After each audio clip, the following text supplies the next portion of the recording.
Hello students, today we are going to discuss a new topic types of partnership. First class में हम लोग discuss कर चुके हैं पार्टनरशिप क्या होती है, उसके क्या एडवांटेजेस और क्या डिसएडवांटेजेस होते हैं। आज की इस क्लास में हम लोग डिस्कस करेंगे टाइप्स ऑफ पार्टनरशिप कि जो हमने एक फॉर्म ऑफ बिजनेस ऑर्गेनाइजेशन जो स्टडी की है उसकी टोटल टाइप्स कितनी होती है, कैसे जो पार्टनर्स है वो आपस में डीलिंग करते हैं, कैसे कंपनी का पार्टनरशिप का रजिस्ट्रेशन कराया जाता है, वो सारी चीज़ें हम स्टेप बाय स्टेप इस पार्टनरशिप में डिस्कस करेंगे। तो एक बार दोबारा से मैं पार्टनरशिप की डेफिनेशन आपको बता देती हूँ। According to section 4 of the Indian partnership act 1932, partnership is the relation between the persons who have agreed to share the profits of a business carried on by all or any of them acting for all। ठीक है, तो ये हमारा हो गया partnership जो हम last class में भी डिस्कस कर चुके हैं। तो अब वो जो टोटल नंबर ऑफ पार्टनर्स होते हैं वो पार्टनरशिप किस तरीके से चलाते हैं, कैसे एग्रीमेंट उसमें होता है, एक बारी हम उसका थोड़ा सा ओवरव्यू देख लेते हैं।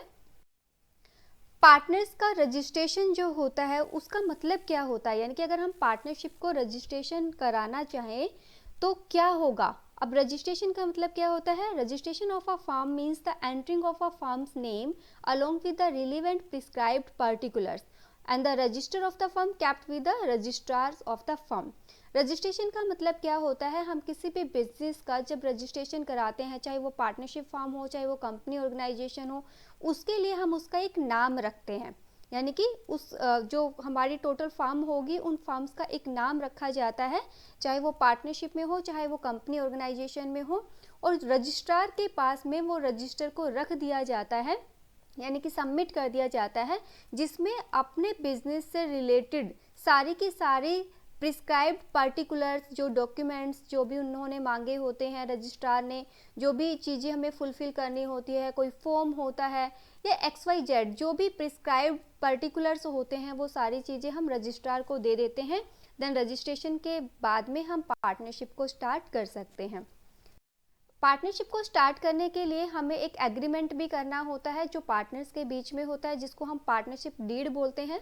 मैंने पहले भी आप लोगों को बताया था कि जो हमारी पार्टनरशिप डीड होती है वो 2 टाइप्स की हो सकती है, रिटन भी हो सकती है और ऑरल भी हो सकती है। अगर रिटर्न होती है तो उसके अपने बेनिफिट होते हैं। रिटर्न होती है तो अगर पर्सन्स में डिस्प्यूट होती है तो वो एक एज अ प्रूफ का काम करती है, और अगर वो पार्टनरशिप हमने ऑरल बेस पे की हुई होती है तो उस केस में हम लोग अगर हमें किसी भी पार्टी के खिलाफ, किसी भी पर्सन के खिलाफ कोई केस करना होगा तो उस केस में हमारे पास रिटर्न प्रूफ ना होने की वजह से केस नहीं किया जा सकेगा। तो इसीलिए मोस्टली जो होता है वो पार्टनरशिप डीड में प्रीफर करते हैं किसको, रिटर्न एग्रीमेंट को, ताकि वो प्रूफ के फॉर्म में काम आ सके। अब हम डिस्कस करते हैं टाइप्स ऑफ पार्टनरशिप कि अगर मैं एज अ पार्टनर किसी पार्टनरशिप में एंटर करना चाहूँ तो मुझे पता होना चाहिए कि कितने टाइप्स की पार्टनरशिप होती है। There are 4 types of partnership. First one is partnership at will, second particular partnership, third general partnership and last one is limited partnership. ठीक है, तो ये 4 तरीके की पार्टनरशिप होती है। अब इन पार्टनरशिप को हमने डिफाइन कर दिया कि जो पार्टनरशिप होती है वो 2 फैक्टर्स पर बेस होती है। पहला ड्यूरेशन यानी कि time period, and second liability. तो जो ड्यूरेशन वाली पार्टनरशिप होती है वो हमारी होती है पार्टनरशिप एट विल और पर्टिकुलर पार्टनरशिप, और जो लायबिलिटी बेस होती है वो है general partnership and limited partnership. अब हम कर लेते हैं classification on the basis of duration कि ड्यूरेशन टाइम के बेस पर जो हमारी 2 टाइप्स की पार्टनरशिप होती है उनमें कौन कौन सी होती है उनको हम डिस्कस करते हैं। तो जो फर्स्ट हमारी होती है वो है पार्टनरशिप एट विल। विल का मतलब इच्छा से। पार्टनरशिप ऐसी होती है जो दोनों पार्टनर या जितने भी पार्टनर्स होते हैं उनकी इच्छा पर निर्भर करती है। तो इसमें ये एग्जिस्ट करती है at the will of the partners, जितने भी पार्टनर्स होती हैं उनकी खुद की इच्छा पर, और टर्मिनेट्स होती है when any partner gives a notice of withdrawal. उनमें से जब कोई भी पार्टनर एक लेटर दे देता है या अपनी विश करता है कि भाई मुझे पार्टनरशिप छोड़नी है, तो वो पार्टनरशिप को ब्रेक कर सकते हैं। तो ये पार्टनरशिप होती है जब लोग मिलकर अपनी इच्छा से जब चाहे बिजनेस को या किसी भी पार्टनरशिप फर्म को स्टार्ट कर लेते हैं, और जब उनका मन नहीं करता तो वो उसको बंद कर देते हैं। वो आपस में एक दूसरे की सहमति से किया जाता है। तो ऐसी पार्टनरशिप को हम बोलते हैं पार्टनरशिप एट विल। ठीक है। सेकंड हमारी आती है पर्टिकुलर पार्टनरशिप। पर्टिकुलर पार्टनरशिप में ये पर्टिकुलर रीजन के लिए क्रिएट की जाती है। तो form for the accomplishment of a particular project, ये क्यों फॉर्म की जाती है? किसी पर्टिकुलर प्रोजेक्ट को कंप्लीट करने के लिए। कोई एम है हमारा, कोई टारगेट है, कोई ऑब्जेक्टिव है, उस पर्टिकुलर ऑब्जेक्टिव के लिए हमने पार्टनरशिप कर ली, और जैसे ही पार्टनरशिप हमारा वो टारगेट कंप्लीट हो गया तो ऑटोमेटिक वो हमारी क्या होगी, कंप्लीट हो जाएगी। तो dissolves when project is finished, वो कंप्लीट हो जाती है जब वो प्रोजेक्ट हमारा बंद हो जाता है या फिर वो कंप्लीट हो जाता है, सक्सेस हो जाता है। तो ऐसी पार्टनरशिप को हम बोलते हैं पर्टिकुलर पार्टनरशिप। ठीक है। तो ऐसे में कई बार क्या होता है कि पर्सन जब पार्टनरशिप करते हैं और वो चाहते हैं कि हम आपस में हम दोनों का डिस्प्यूट हो गया तो हम पार्टनरशिप छोड़ दें, तो वो छोड़ नहीं सकते जब तक उनका जो टारगेट है, जो एम है, वो अचीव ना कर ले।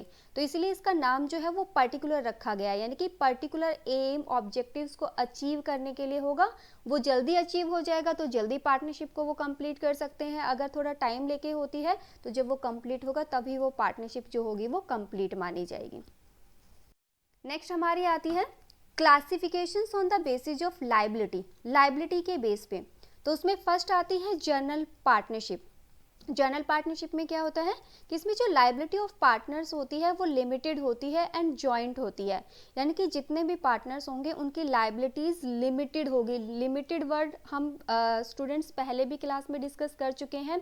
लिमिटेड लाइबिलिटी का मतलब होता है जितना पैसा लगाया है सिर्फ उतना ही लाइबिलिटी उसकी है, उतना ही दायित्व उसका है। और अनलिमिटेड का मतलब है कि अगर लॉस हुआ तो जितना लॉस होगा हमें भरना पड़ेगा, चाहे हमने कैपिटल कितनी भी क्यों ना लगाई हुई हो। ठीक है। तो यहाँ पर जितने भी पार्टनर्स होंगे उनकी लाइबिलिटी कैसी होगी, लिमिटेड होगी और ज्वाइंट होगी।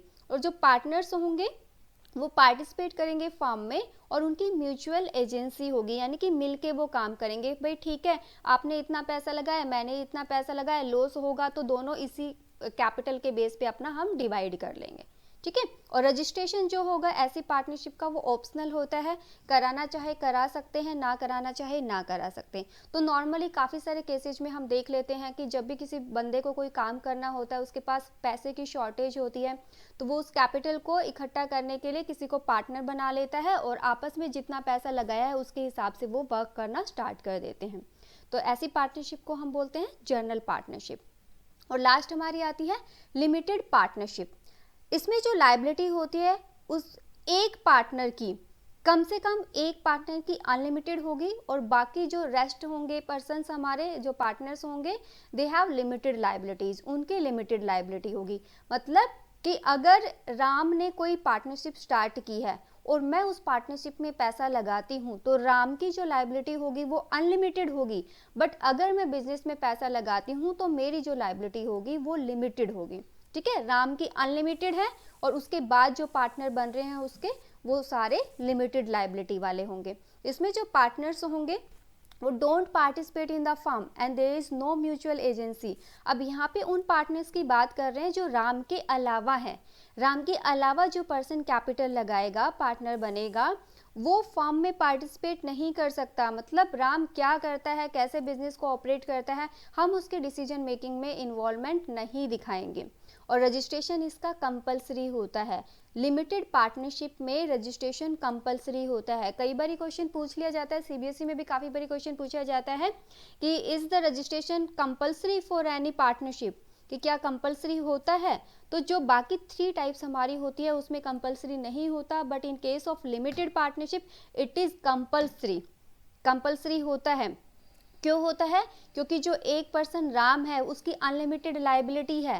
भाई अनलिमिटेड लाइबिलिटी है, कल को बाकी पार्टनर्स जो उसके हैं जो लिमिटेड लाइबिलिटी रखते हैं, अगर उसके साथ में कोई डिस्प्यूट क्रिएट कर दे तो वो कैसे सारी चीज़ों को अरेंज करेगा? कभी भी बिजनेस में से पैसे लगाएं अपना वापस मांग लें तो ऐसे नहीं होगा। इसलिए रजिस्ट्रेशन कराने से उसको बेनिफिट होगा और इसलिए लिमिटेड पार्टनरशिप में जो रजिस्ट्रेशन होता है वो कंपलसरी होता है। तो आज हमने ये 4 टाइप्स के। अब जो हमारी अभी रिसेंटली जो पार्टनरशिप चलती है वो लिमिटेड लायबिलिटी पार्टनरशिप चलती है, जिसको हम LLP के नाम से भी जानते हैं। ठीक है, तो इसमें क्या है, ये लिमिटेड लायबिलिटी पार्टनरशिप जो हमारी है ये एक्ट 2008 के अकॉर्डिंग हमारी चलाई जाती है, जिसमें लिमिटेड लायबिलिटी होती है और परपेचुअल सक्सेशन होती है। परपेचुअल सक्सेशन का मतलब होता है लॉन्गर लाइफ होती है इसकी, कॉन्टिन्यूसली ये चलता रहता है। यानी कि अगर किसी भी पार्टनर के, यानी कि राम के अलावा अगर किसी भी पार्टनर की डेथ हो जाती है, इंसॉल्वेंसी हो जाती है, तो उसका लिमिटेड लायबिलिटी पार्टनरशिप पर कोई इफेक्ट नहीं पड़ता। बाकी एक बार और देख लेते हैं कि इसके बेनिफिट्स और क्या क्या होते हैं। इसको इजीली स्टार्ट कर सकते हैं हम, रजिस्ट्रेशन कराया और हम स्टार्ट कर लेते हैं। लाइबिलिटी इसमें बाकी पार्टनर्स की जो होगी वो लिमिटेड होगी, जो चला रहा है उस सिर्फ एक पर्सन की अनलिमिटेड होगी। टैक्स में हमें बेनिफिट्स मिल जाता है, ऑडिट कराना कंपलसरी नहीं होता, फॉर्मेशन करने में कम कॉस्ट आती है क्योंकि पैसा क्या होता है पार्टनर्स के थ्रू जनरेट होता रहता है, और मिनिमम 2 पार्टनर्स की रिक्वायरमेंट होती है। तो स्टूडेंट्स ये थे सारे के सारे हमारी types of partnership. Next class में हम लोग डिस्कस करेंगे टाइप्स ऑफ पार्टनर्स। तब तक के लिए thank you, bye bye and have a nice day.